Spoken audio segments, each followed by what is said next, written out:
पहले चाइना अपने तहफ़्फ़ुज़ात में बहुत मोहतात रहा, पब्लिक प्लेटफॉर्म पर उनका इजहार नहीं किया जाता। अब की बार ऐसा क्या हुआ है कि पब्लिकली इन चीज़ों को डिस्कस किया गया?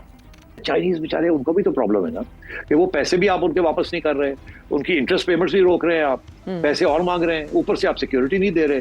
6 माह में 2 मौलिक हमले होना और चीनी सफीर ने अपने वज़ीर-ए-आज़म के बहुत बड़े कंसर्न है चीनियों की सिक्योरिटी को लेके। तो बुखारी साहब, पाकिस्तान को ऐसे में क्या इकदाम करने चाहिए, कोई परमानेंट इकदाम करने चाहिए, क्योंकि ये सिलसिला जो है कि चलता जा रहा है। चीन का जो कंसर्न है वो तो बिल्कुल जेन्युइन है, इसलिए कि उनके लोगों के ऊपर जिस रफ्तार के साथ अटैक हुए हैं और उनकी हलाकतें हुई हैं, तो उनकी परेशानी समझ में आती है। पहली गलती तो बहरहाल चीनी सफीर की थी कि उनको दोबारा जाके राइट ऑफ रिप्लाई की जरूरत नहीं थी, क्योंकि जो मुद्दा था वज़ीर ख़ारिजा का किसी लिहाज से भी मनफी नहीं था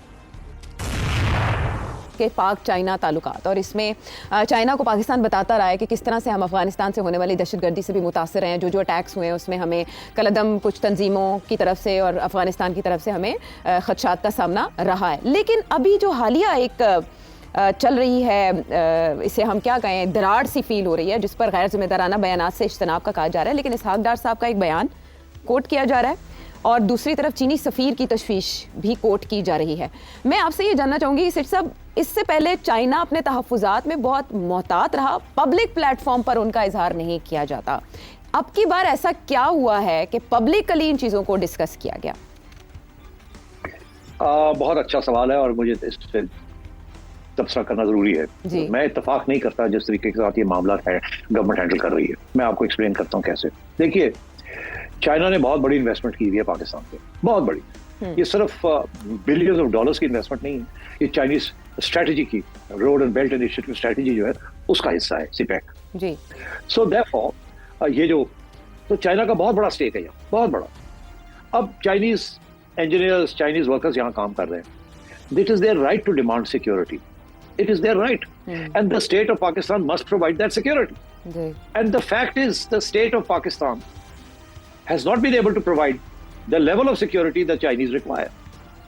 ये हमारी पता ही है, ये नहीं कि हम सोचे समझे ठीक नहीं काम कर रहे। हमारी जो एबिलिटी है ना वो भी लिमिटेड है, हम बड़े रिसोर्स स्ट्रेच्ड हैं और तालिबान जो है गुरिल्ला टैक्टिक्स इस्तेमाल करते हैं। इट इज इम्पॉसिबल कि आप हर जगह पे इतनी सिक्योरिटी कर दें कि तो वो उधर से कोई बंदा ही ना आए और कोई इस किस्म के अटैक्स ना कर सके। तो ये हमारी तरफ से कोई होता ही नहीं है, हमारी तरफ से कोई लैक ऑफ विलिंगनेस नहीं है, it is a lack of ability. अच्छा, लैक ऑफ एबिलिटी की इतनी लंबी पाइपलाइन है from of the mountains all the way to the sea, और चाइनीज प्रोजेक्ट्स जो हैं वो ग्वादर से लेके काशगर तक पाकिस्तान से चल रहे हैं। तो it's is impossible to provide very high level security. सारी फौज लग जाए तो फिर भी ये बड़ा मुश्किल हो जाएगा। तो एक तो ये प्रॉब्लम है, हम कर रहे हैं कोशिश, जिस हद तक हो सकता है हम कर रहे हैं। फॉर एग्जांपल, अब हमने नए कानून बना दिए थे कि जी चाइनीज जो हैं वो बुलेट प्रूफ व्हीकल्स जो हैं उसके अंदर ट्रैवल किया करें। अब हम कैसे करेंगे? पुलिस की 2 गाड़ियां तो हम साथ दे देते हैं, मगर इतने चाइनीज आ गए, 1 लाख से ज्यादा चाइनीज है पाकिस्तान में, तो कैसे हम इतनी लंबी चौड़ी, मगर हमें जरूरत भी है उनकी, उनके बगैर ये सिपैक चलता नहीं है। हाँ, तो ये प्रॉब्लम। अच्छा, इसको चाइना ने अपनी तरफ से पूरी कोशिश की कि यार वो अपनी सिक्योरिटी भी कुछ करें, मगर वो फिर भी डिमांड करते हैं कि जी आप ही करें। अब 2 अटैक्स हुए मेजर, अब 2 अटैक्स मेजर हुए, अब 10 हो सकते थे मगर 2 हो गए, तो आप सोचे कि 8 रोक लिए गए। तो we are doing whatever we can, मगर जाहिर है चाइनीज बेचारे, उनको भी तो प्रॉब्लम है ना कि वो पैसे भी आप उनके वापस नहीं कर रहे, उनकी इंटरेस्ट पेमेंट्स भी रोक रहे हैं, आप पैसे और मांग रहे हैं, ऊपर से आप सिक्योरिटी नहीं दे रहे। उनकी जो सारा जो बैलेंस है ना इक्वेशन, वो खराब हो चुका है जी। अब वो आपको क्या करें आपके साथ? वो आपको यही कह सकते हैं ना कि यार प्लीज प्लीज प्लीज प्लीज।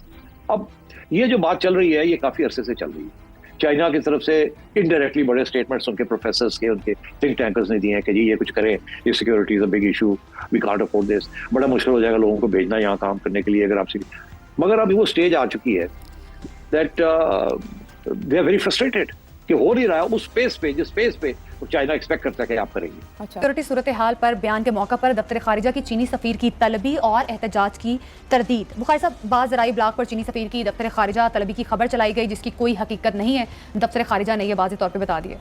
देखिए, पहली बात तो यह है कि चीन के हवाले से ख़ास तौर से खबरों की इशाअत और खबरों के इजरा और खबरों की तशहीर के हवाले से हमें बहुत एहतियात बरतनी चाहिए, इसलिए कि कुछ इंटरनेशनल एक्टर्स ऐसे हैं जो नहीं चाहते कि पाकिस्तान का ये जो प्रोजेक्ट है, जिससे किसी वक्त में हमने कहा कि ये गेम चेंजर है, किसी वक्त में हमने कहा कि ये गोल्ड माइन है, किसी वक्त में हमने ये कहा कि जनाब ये पाकिस्तान की मईशत के लिए एक रीढ़ की हड्डी की हैसियत रखता है।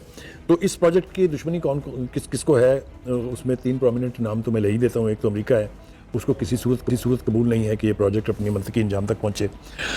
सॉरी, इसी तरह से भारत है और इसराइल है, उनकी ख्वाहिश है कि सी पैक का प्रोजेक्ट जो है ये कभी तकमील के मराहल तय ना करे। इसके लिए बेपनाह किस्म की दहशतगर्दी की वारदात होती रही हैं, कभी उसके अंदर राम लवस होती है, कभी उसके अंदर CIA और ब्लैक वाटर ने भी काम किया है। तो चीन का जो कंसर्न है वो तो बिल्कुल जेन्युइन है, इसलिए कि उनके लोगों के ऊपर जिस रफ्तार के साथ अटैक हुए हैं और उनकी हलाकतें हुई हैं, तो उनकी परेशानी समझ में आती है।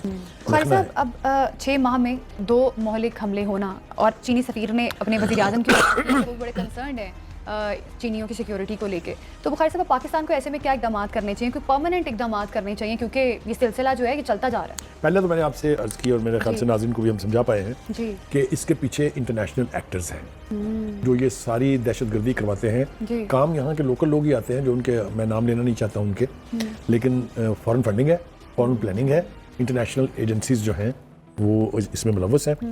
पाकिस्तान की हुकूमत की पूरी कोशिश है ये कि हर तरह की प्रोटेक्शन जो है मुहैया की जाए चाइनीज़ वर्कर्स को, चाइनीज़ इंजीनियर्स को। फॉर्मर फॉरेन सेक्रेटरी एजाज साहब, बहुत शुक्रिया आप हमें ज्वाइन कर रहे हैं। सर, ये चीनी सफीर की जानिब से पहले रद्द-ए-अमल, पहले उसी के ऊपर राय दे दीजिए। पब्लिक फोरम का चुनाव, क्या ये कोई नई फॉरेन पॉलिसी की डायरेक्शन है या रद्द-ए-अमल ज़्यादा स्ट्रॉन्ग था इसलिए पब्लिक फोरम का चुनाव किया गया? जी शुक्रिया नदीम मलिक साहब। मैं उस दिन उस हॉल में मौजूद था, तो मैंने वज़ीर ख़ारजा साहब की भी तकरीर सुनी और चीनी सफ़ीर की भी दोनों तकरीरें सुनी, उनकी तकरीर से पहले भी और बाद में भी। मेरे ख्याल में थोड़ी मिसअंडरस्टैंडिंग शायद चाइनीज़ एम्बेसडर को भी, क्योंकि मैंने वज़ीर ख़ारजा की तकरीर सुनी थी, शहबाज राना ने रिपोर्ट भी की है अपनी उसमें। उनका बुनियादी मकसद यही था कि इतने हमारे स्पेशल ताल्लुकात हैं कि चीनी क़यादत हमें बार बार ये कहती है कि ठीक है, सिक्योरिटी के बहुत बड़े कंसर्न हैं, हमें भी हैं और हम उनको ठीक भी करना चाहते हैं, लेकिन ये बहुत बड़े अच्छे ताल्लुकात हैं और उम्मीद है कि इंशाल्लाह हम इनको और बेहतर पाएंगे। तो चीनी एम्बेसडर ने शायद ये समझा कि ये कहा जा रहा है कि चीनी की आदत जो है वो शायद पाकिस्तान को एक्सेप्शन कर रही है, यहाँ पे अगर हालात ख़राब भी हों तो चलता रहेगा। तो उन्होंने कहा कि नहीं, सिक्योरिटी हमारे लिए सबसे अहम है और ये CPEC का जो है इसकी सिक्योरिटी के बगैर नहीं चल सकता। अच्छा, अब मेरे ख्याल में उन्होंने वज़ीर ख़ारजा की बात को गलत समझा और उनको शायद ये बयान नहीं देना चाहिए थे वहाँ पे, जब इतने सारे लोग बैठे और ये रिपोर्ट हो गया। मैंने उसी वक्त भी अपने साथ एक और पुराने सेक्रेटरी इंफॉर्मेशन बैठे थे, मैंने उनको कहा कि भाई हेडलाइन तो ये लग जाएगी, तो वही हुआ। अब उसके बाद वज़ारत ख़ारजा की तरफ से भी मेरे ख्याल में, ठीक है मैं खुद भी वज़ारत ख़ारजा हूँ, मैं कभी उनको क्रिटिसाइज़ भी नहीं करना पसंद करता, पर मेरे ख्याल में वो ये सब मिसअंडरस्टैंडिंग थी और इसको पब्लिकली नहीं हैंडल करना चाहिए, क्योंकि चीन के साथ वाकई हमारे भी बड़े अच्छे ताल्लुकात हैं, लेकिन वो भी समझते हैं, क्योंकि उन्होंने भी कभी इस बारे में 2 राय नहीं दी हैं। लेकिन पहली गलती तो बहरहाल चीनी सफ़ीर की थी कि उनको दोबारा जाके राइट ऑफ रिप्लाई की ज़रूरत नहीं थी, क्योंकि जो मुद्दा था वज़ीर ख़ारजा का किसी लिहाज से भी मनफी नहीं था। और दूसरी तरफ मेरे ख्याल स्पोक्स पर्सन से भी शायद सवाल पूछ लिया होगा, तो उन्होंने उसका जवाब दे दिया। मैं आपको बताऊं कि मेरा तजर्बा तो यह है कि दोनों मुल्कों के दरमियान इस किस्म की कोई गलतफहमी नहीं है, लेकिन ये कहने के बावजूद मलिक साहब मैं ज़रूर ये कहूँगा कि उनको सिक्योरिटी प्रोवाइड करना हमारे ऊपर लाजिम है, ये हमारा फ़र्ज़ है।